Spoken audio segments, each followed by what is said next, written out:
कि वबा का जिस तेज़ी से फैलाव हो रहा है उसको कदरे बेहतरी उसके अंदर आएगी और उम्मीद है कि उसके बाद वबा के फैलाव के अंदर हमें कमी नज़र आए। जैसा कि हम पहले भी करते रहे हैं, आपने ये देखा है कि पहली, दूसरी, तीसरी लहर के अंदर हम बड़े टारगेटेड तरीके से फैसले करते हैं और फैसले भी हम बतदरीज करते हैं, ताकि क्योंकि हमें इस बात की बड़ी शदीद एहसास है कि ये जो हम फैसले करते हैं जिससे बंदिशें लगती हैं, उससे एक आम आदमी की ज़िंदगी के ऊपर, खुसूसी तौर पे हमारे कमज़ोर तबके के ऊपर बहुत असर पड़ता है। इसलिए कई लोग हमसे पूछते हैं कि जी आप तीन तीन मरहले के अंदर क्यों किया जी, पहली दफ़ा में आपने जाके सारा क्यों नहीं कर दिया? वो इसलिए कि सिर्फ हमने लोगों की सेहत की हिफाजत नहीं करनी, हमने जो हमारे मुल्क का एक बहुत बड़ा तबका है, जो दिहाड़ीदार है, जिसके पास उसके पास वसाइल नहीं है कि वो चाहे काम करे ना करे तो उसकी ज़िंदगी चलती रहती है जिस तरह साहिब सरबत लोगों की चलती है, इसलिए बहुत सोच समझ के फैसले करते हैं और ये पहले दिन जो वज़ीर आज़म बहुत असर पड़ता है। इसलिए कई लोग हमसे पूछते हैं कि जी आप तीन तीन मरहले के अंदर क्यों किया जी, पहली दफ़ा में आपने जाके सारा क्यों नहीं कर दिया? वो इसलिए कि सिर्फ हमने लोगों की सेहत की हिफाजत नहीं करनी, हमने जो हमारे मुल्क का एक बहुत बड़ा तबका है, जो दिहाड़ीदार है, जिसके पास उसके पास वसाइल नहीं है कि वो चाहे काम करे ना करे तो उसकी ज़िंदगी चलती रहती है जिस तरह साहिब सरबत लोगों की चलती है, इसलिए बहुत सोच समझ के फैसले करते हैं। और ये पहले दिन जो वज़ीर आज़म का फैसला था कि हमने सब कुछ बंद करके वबा का मुकाबला नहीं करना, हमने लोगों की सेहत की हिफाजत भी करनी है और साथ साथ हमने लोगों के रोज़गार की हिफाजत भी करनी है।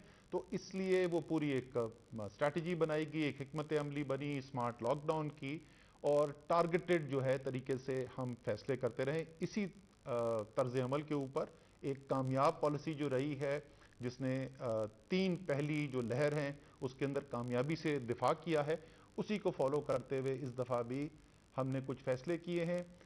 अगर आप वबा के फैलाव को देखें, पिछले एक हफ्ते के अंदर बड़ी तेज़ी से आपको इजाफा होता हुआ नज़र आया है।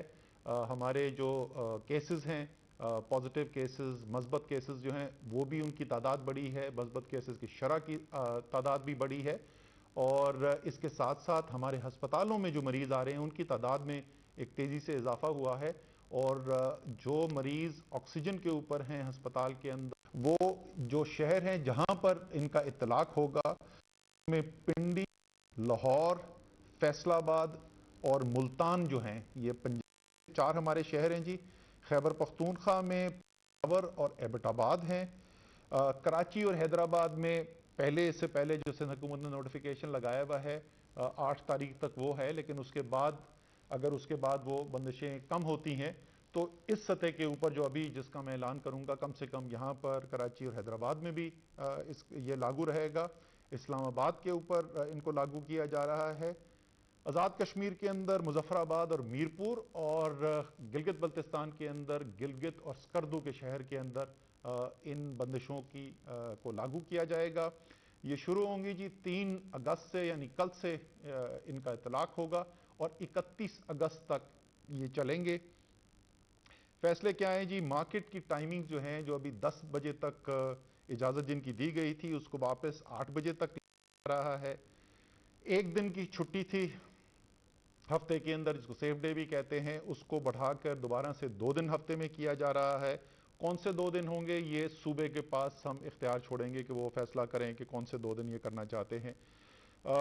बदकिस्मती से जो हमने इजाज़त दी थी इंडोर डाइनिंग की, और हमने कहा था कि ये वैक्सीनेशन सिर्फ जिनकी हुई भी है उसका बिल्कुल भी इतलाक, बहुत ज़्यादा उसकी कमज़ोर कंप्लाइंस हो रही थी, उसके ऊपर अमल दरामद जो है वो बहुत कमज़ोर था। और हमारी इंतज़ामिया भी जो कह रही थी कि ये हर जगह जाकर और हर रेस्टोरेंट के अंदर जाकर ये मुमकिन नहीं है कि ये चेक किया जाए कि वाकई सिर्फ वैक्सीनेशन वालों को लाने दिया जा रहा है या नहीं।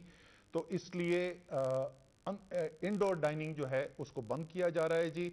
आउटडोर डाइनिंग जारी रहेगी, बाहर बैठ के खाना जो है वो जारी जाएगा, सिर्फ टाइम में तब्दीली, वक्त में तब्दीली है कि 12 बजे के बजाय ये 10 बजे तक किया जा रहा है, और टेक अवे जो है वो तो 24 घंटे वो, और होम डिलीवरी जो है वो चलती रहेगी। शादियों के ऊपर जी सेम वही था, इसके ऊपर भी ये कहा गया था कि सिर्फ अगर वैक्सीनेशन हुई हुई है तो आप जा सकते हैं। वहां पर भी हमने ये देखा कि उसका इत्तला बिल्कुल भी 9 बाकी वजीर असद उमर कोरोना की सूरत हाल पर इस वक्त मीडिया ब्रीफिंग दे रहे हैं। जो शादियां हैं वो 400 की जो पहले से हद मुतय्यन है उसी के साथ जारी रहेगा। उस वक्त और हर उसमें 400 की जो पाबंदी लगाई गई थी वो 400 लोगों की पाबंदी चलेगी, और कोई भी इज्तिमा जो है उसके ऊपर पाबंदी लगाई जा रही है। ऑफिस में जो पहले हम किया था 50%, काफ़ी अरसे तक ये चला कि दफ्तर में 50% अटेंडेंस होगी, बाकी 50% वर्क फ्रॉम होम का होगा, तो वही 50% की पॉलिसी दोबारा से लागू की जा रही है। पब्लिक ट्रांसपोर्ट के अंदर 70% कैपेसिटी के ऊपर पब्लिक ट्रांसपोर्ट जो है उसको ऑपरेट करने की इजाज़त थी, उसको कम करके 50% पे किया जा रहा है। और ये जो इंटरसिटी जो विफाकी वजीर असद उमर इस वक्त इस्लामाबाद में कोरोना की सूरत हाल के हवाले से मीडिया ब्रीफिंग दे रहे हैं। उन्होंने कहा कि वजीर आजम से मंजूरी लेकर कुछ फैसले किए हैं। अस्पतालों में मरीजों की तादाद में इजाफा हो रहा है। मुल्क में कोरोना का फैलाव तेजी से फैल रहा है। आवाम की सेहत के साथ साथ उनके रोजगार की हिफाजत भी करने हैं। जो फैसले किए गए हैं वज़ीर आज़म से मंजूरी के बाद, उनमें मार्केट्स के औकात-ए-कार रात 10 बजे के बजाय रात 8 बजे तक कर दिए गए हैं। इंडोर डाइनिंग की इजाज़त वापस ले ली गई है और इंडोर की बजाय आउटडोर डाइनिंग की इजाज़त होगी, लेकिन उसके औकात-ए-कार भी तब्दील किए गए हैं। रात 12 बजे की बजाय रात 10 बजे तक आउटडोर डाइनिंग की इजाज़त दी गई है, और इसके अलावा पब्लिक ट्रांसपोर्ट के हवाले से भी कुछ रूल्स वज़ा किए गए हैं। मुआवने खुसूसी इस वक्त विफाकी वज़ीर असद उमर कोरोना की सूरत हाल पर मीडिया को ब्रीफ कर रहे हैं, और उन्होंने कहा कि मार्केट्स के औकात रात 10 से कम करके रात 8 बजे तक कर दिए गए हैं। इंडोर डाइनिंग बंद करने का फैसला कर दिया गया है। टेक अवे की सहूलत 24 घंटे दस्तियाब होगी। जो लोग बराह रास्त जो असरअंदाज होंगे उनके लिए मुश्किलात भी पैदा होती हैं, लेकिन हमें मजमूई बेहतरी देखनी पड़ती है, और मजमूई तौर पे हमें 22 करोड़ लोगों की हिफाजत करनी है, और उसमें अगर कुछ मुश्किलात पैदा होती हैं एक विफाकी वज़ीर असद उमर इस वक्त कोरोना की सूरत हाल पर ब्रीफिंग दे रहे हैं। उन्होंने कहा कि वज़ीर आज़म से मंजूरी लेकर कुछ फैसले किए गए हैं, और इन पर आवाम को अमल दरामद करना बेहद ज़रूरी है, क्योंकि मुल्क में कोरोना का फैलाव दिन ब दिन बढ़ता जा रहा है। इसमें इजाफा देखने में आ रहा है। आवाम की सेहत के साथ साथ उनके रोजगार की हिफाजत भी यकीनी बनाना हुकूमत का काम है। उन्होंने कहा कि अस्पतालों में मरीजों की तादाद में आए दिन इजाफा होता जा रहा है। अगर बर वक्त एहतियात ना की गई और इन इकदाम पर अमल ना किया गया तो सूरत हाल तशवीशनाक हो सकती है, अस्पतालों पर बोझ बढ़ सकता है।